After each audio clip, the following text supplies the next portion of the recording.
কোন দেশ পৃথিবীর মধ্যে শক্তিশালী, কোন দেশ পৃথিবীর মধ্যে সুপার পাওয়ার, কোন দেশ পৃথিবীর মধ্যে সব থেকে বড় ইকোনমি রয়েছে, কোন দেশে পৃথিবীর মধ্যে সব থেকে বেশি জিডিপি আছে, কোন দেশের কোম্পানি সব থেকে বড় ও ফেমাস আছে, কোন দেশের ফিল্ম জগৎ সব থেকে বেশি প্রভাব ফেলেছে গোটা পৃথিবীতে, কোন দেশ সব থেকে বেশি নোবেল প্রাইজ জিতেছে, কোন দেশ পৃথিবীর মধ্যে সব থেকে বেশি অলিম্পিক খেতাব জয়ী, পৃথিবীর মধ্যে কোন দেশের স্ট্রংগেস্ট মিলিটারি পাওয়ার রয়েছে, এগুলো সব যদি উত্তর দিতে চাই এক কথায় আমেরিকা, আমেরিকা, আমেরিকা। তাহলে বুঝতেই পারলে আমেরিকা কেন এত সুপার পাওয়ার। কিন্তু আজকে সমস্ত কিছুর আমরা এর রহস্য জানব। আমেরিকা এই সুপার পাওয়ার হওয়ার পেছনে তার অতীতের দিনগুলো কিভাবে কাজে লাগিয়েছে, তাহলে এই সমস্ত রাজ আজকের ভিডিওতে তোমরা সবকিছু জানতে পারবে। প্রথম থেকে শেষ পর্যন্ত ভিডিওটা যদি দেখো তাহলে সুপার পাওয়ার, আমেরিকার যে সুপার পাওয়ার সম্বন্ধে সমস্ত কিছু তোমাদের ক্লিয়ার হয়ে যাবে। কিন্তু তোমরা একটা জিনিস খেয়াল করো, যদি একটা মানুষ সুপার পাওয়ার বা শক্তিশালী হয় তার পেছনে মোটামুটি তিনটে জিনিস কাজ করে। এক নম্বর, শরীরের সুস্থতা থাকা বা স্ট্রংনেস থাকা। দুই নম্বর, তার কাছে অর্থ থাকা। তিন নম্বর, সঠিক বুদ্ধি থাকা। এই তিনটে যদি থাকে তাহলে সেই ব্যক্তিটা একজন সফল, শক্তিমান এবং সে কিন্তু পাওয়ারফুল। তাহলে আমেরিকার সুপার হওয়ার পেছনে আমেরিকার ইতিহাস সম্বন্ধে আমাদেরকে কিন্তু প্রথমে জানতে হবে। তাহলে চলো আমেরিকার ইতিহাসটা একটু জেনে নেওয়া যাক। তোমরা দেখতে পাচ্ছ গোটা পৃথিবীতে 195টা দেশ আছে। মানে এই গোটা পৃথিবীতে যদি টোটাল দেশ ধরা হয় তাহলে 195টা দেশ আছে। তার মধ্যে 193টা দেশ ইউএনও অর্থাৎ ইউনাইটেড নেশন অর্গানাইজেশনের স্বীকৃত আছে, আর দুটো স্বীকৃত নেই। কিন্তু তার মধ্যে এতগুলো 195টা দেশের মধ্যে সব থেকে শক্তিশালী দেশ হিসেবে ধরা হয় কি আমেরিকাকে। তার কারণটা হচ্ছে, দেখো এবার ইতিহাস সম্বন্ধে একটু জেনে নিই। এই যে তোমরা দেখতে পাচ্ছ এই স্পেন দেশটা, এই স্পেনের সহায়তা মানে স্পেনের সাহায্যে ক্রিস্টোফার কলম্বাস সে কি করেছিল, এই স্পেনের সাহায্যে ভারত অর্থাৎ এই আমাদের ইন্ডিয়ার খোঁজে কিন্তু বেরিয়েছিল। আমাদের মেন টার্গেট ছিল তার ভারতবর্ষকে খুঁজে বের করা। কলম্বাস বেরিয়েছিল ইন্ডিয়ার খোঁজে, কিন্তু ভুলবশত বা ভুল করে যে জাহাজে করে সে যায় সেটা কিন্তু পৌঁছে যায় কোথায়, এই আমেরিকায়। এবং সে প্রথমেই গিয়ে দেখে যে কিছু লাল বর্ণের মানুষ এবং সেই লাল বর্ণের মানুষগুলিকে সে নাম দেয় কি, রেড ইন্ডিয়ান। সে তো তখন জানতো না, সে তো ভেবেছিল ইন্ডিয়াতে, কিন্তু সেটা অরিজিনালি তো ইন্ডিয়া ছিল না। তাই সেই মানুষগুলোকে তিনি নাম দেয় কি, রেড ইন্ডিয়ান। অনেক সময় যে কোনো বড় বড় এক্সামে এই রেড ইন্ডিয়ান কোথাকার বাসিন্দা কিন্তু পরীক্ষায় চলে আসে, অনেক সময় অপশন ভারতও থাকে। রেড ইন্ডিয়ান অ্যাকচুয়ালি কি আমেরিকার বাসিন্দা। এবারে যে কলম্বাস, ক্রিস্টোফার যে কলম্বাস যে জাহাজে করে গিয়েছিল, ওই জাহাজটা ভীষণই কিন্তু স্ট্রংগেস্ট একটা জাহাজ। মানে সারা পৃথিবী ভ্রমণের জন্য বানানো হয়েছিল। মানে ওই জাহাজ সমুদ্রে যে কোনো দুর্যোগ যদিও আসে, মানে সমুদ্রের ঝড় বৃষ্টি আসলেও কিন্তু সেটা কিন্তু সহ্য করে নিতে পারে, এমন জাহাজই কিন্তু তৈরি করা হয়েছিল। এবং সেই জাহাজটা স্পেশাল একটা নাম ছিল, জাহাজটার নাম কি, সান্তা মারিয়া। কি জাহাজটার নাম, সান্তা মারিয়া কিন্তু জাহাজটার নাম ছিল। যখনই সে আমেরিকায় পা দিল, সে তো দেখতে পেলো রেড ইন্ডিয়ান এবং তাদের নামও দিল রেড ইন্ডিয়ান। যখনই কলম্বাস জানতে পারলো যে এমন একটা নতুন জায়গা সে সন্ধান করতে পেরেছে, সে তো জানতো হয়তো ইন্ডিয়া এসছে। যখনই এই খবর গোটা ইউরোপ মহাদেশে জানাজানি হয়ে গেল, তখনকার শক্তিশালী দেশ স্পেন, ফ্রান্স, ব্রিটেন, এইখানকার লোকজনরা সব কিন্তু কলোনাইজেশন করা শুরু করলো আমেরিকার মধ্যে। এই আমেরিকা বেশি দিনের কিন্তু আবিষ্কার হয়নি। কলম্বাস কিন্তু শুধুমাত্র 1492 সালে কিন্তু এই জানতে পারে যে আমেরিকা বলে কিছু আছে। সে তো প্রথমে ভেবেছিল যে ভারত। কলম্বাস কত, 1492 সালে, মানে আজ থেকে, আর 2024 সালের হিসাব যদি ধরি, শুধুমাত্র 532 বছর আগের ঘটনা। আর আমাদের ভারতবর্ষ কিন্তু হাজার হাজার বছরের সভ্যতা, কিন্তু হাজার হাজার লক্ষ লক্ষ বছরের প্রাচীন সভ্যতা। এর আগে কেউ জানতোই না যে আমেরিকা বলে কিছু আছে 532 বছর আগে। মানে 2024 সালের হিসাব যদি ধরি, 532 বছর আগে কেউ জানতোই না আমেরিকা বলে আছে।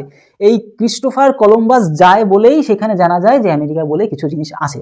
কিন্তু সে তো জানতো না যে আমেরিকা, এই যে ভ্রান্ত যে ধারণা, তোমাদের মনে প্রশ্ন জাগতেই পারে যে সে তো জানতো না যে এটা আমেরিকা, কিন্তু কে জানতে পারলো বা এই ভ্রান্ত ধারণা ভাঙালো কে? এই ভ্রান্ত ধারণা যিনি কাটায় তার নাম ছিল আমেরিগো ভেসপুচি।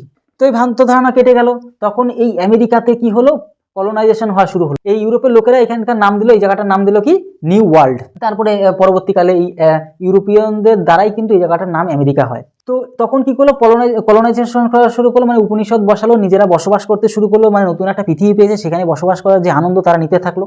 খেয়াল করে দেখবে যে সাউথ আমেরিকা, এই সাউথ আমেরিকা কিন্তু ম্যাক্সিমাম জায়গায় এই যে স্পেনের যে ভাষা স্প্যানিশ, এই ভাষায় কিন্তু কথা হয়। তার কারণ বুঝতেই পারছো, এখানকার মানুষরা এখানে এসে বসবাস করা শুরু করে, জনবসতি হওয়া শুরু হয়, আর তাদের ভাষাটাই কিন্তু এখানে প্রচলিত হওয়া শুরু হয়।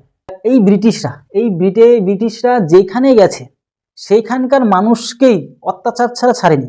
যেখানে গেছে কোনো না কোনোভাবে মানুষের উপর অত্যাচার চালিয়েছে। যেমন এখানে গিয়ে কি করলো, এখানে গিয়েও সেই মোটামুটি 1 থেকে 150 বছর রাজত্ব করলো সবাই মিলে, ইউরোপিয়ানরা মোটামুটি স্পেন, ফ্রান্স, ব্রিটেন এরা মিলে মিলে মোটামুটি কিছু বছর রাজত্ব করলো, 1-150 বছর করার পরে কে করলো, এই ব্রিটেনরা এখানে যে কর শুল্ক সেটা বাড়িয়ে দিল, বা তাদের ছাড়া কেউ বিজনেস করতে পারবে না, মোটামুটি এক প্রকারের যে অত্যাচার শুরু করলো। তখন কি করলো, আমেরিকানরা মিলে নিজেদের দেশকে স্বাধীন করে নিল ব্রিটেন থেকে। 1776 সালে 4 জুলাই 1776 সালে 4 জুলাই কিন্তু স্বাধীনতা লাভ করে। মানে আজকের দিন হিসেবে যদি ধরি তাহলে 248 বছর আগে। আর আমাদের কোথায় এখন 2024-এ শুধুমাত্র 78 বছর, 78 ইয়ার।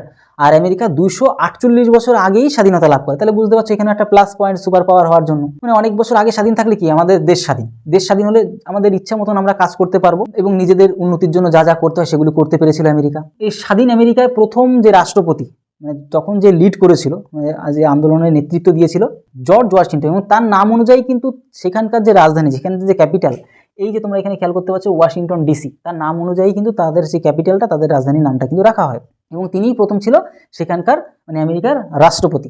এবার দেখো আরও একটা লাকিলি ঘটনা ঘটলো আমেরিকার জীবনে, যে এই যে আলাস্কা যে জায়গাটা কিন্তু রাশিয়ারই একটা অংশ ছিল।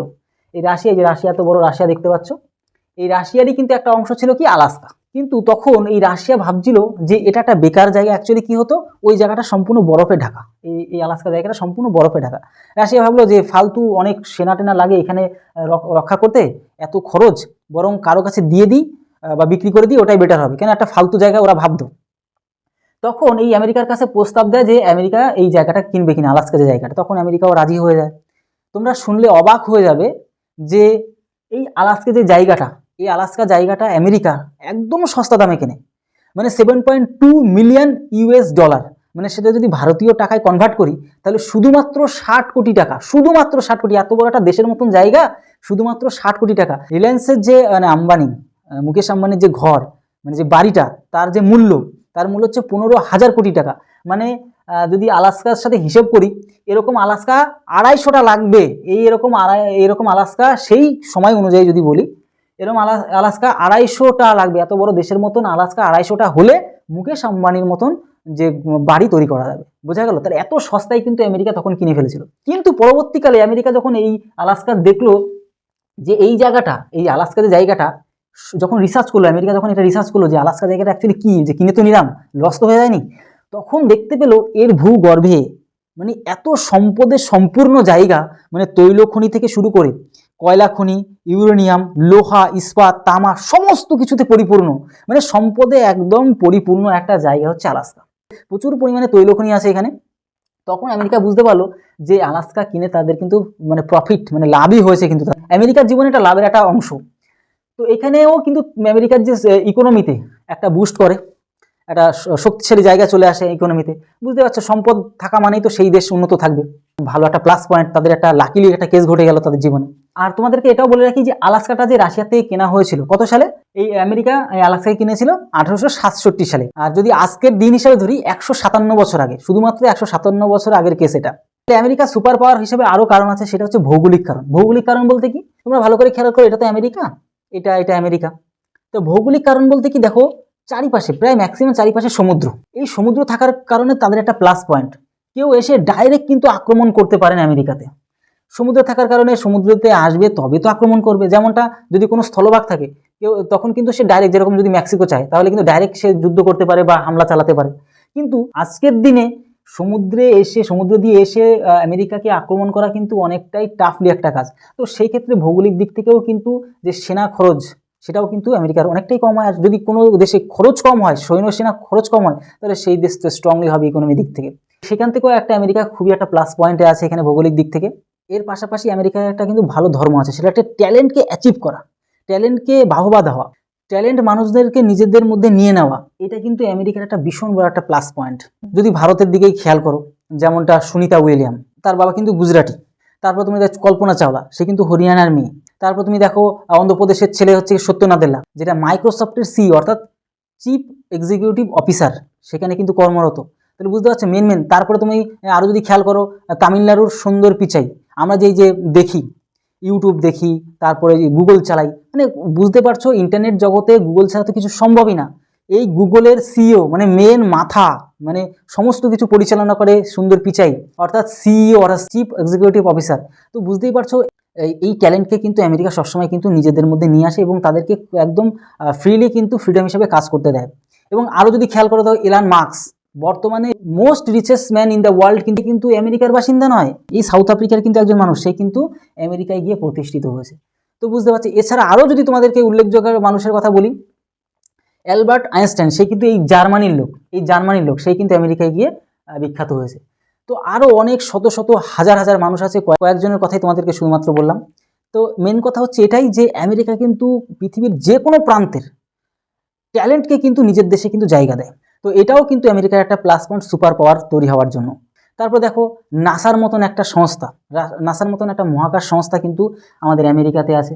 মানে এক কথায় যদি বলি, এত ভালো ভালো জিনিস যদি কোনো একটা দেশে থাকে তাহলে সেই দেশ সুপার পাওয়ার হবে না, তা হবে কোন দেশ? তাহলে বুঝতে পারলে এত সমস্ত দিক থেকে বেটার জিনিসগুলো কি কোথায় আছে? বড় বড় পৃথিবীর যত বড় বড় কোম্পানি আমেরিকাতে আছে। যেমন তুমি অ্যাপেল বলো, গুগল বললাম, এই ইউটিউবে যে কোম্পানি রয়েছে, এই ইউটিউবের কোম্পানিটা কোথায়? আমেরিকান। এই ইউটিউবের থেকে যারা যারা টাকা ইনকাম করে সবাই কিন্তু ইউএস ডলারেই কিন্তু টাকা ইনকাম করে। আরেকটা কথা তোমাদেরকে বলি, এই আমেরিকাতেই প্রথম লিখিত সংবিধান হয়, কিন্তু আমাদের ভারতবর্ষে কিন্তু বৃহত্তম সংবিধান। এই দুটো জিনিস কিন্তু খুবই মানে পার্থক্য তৈরি করে।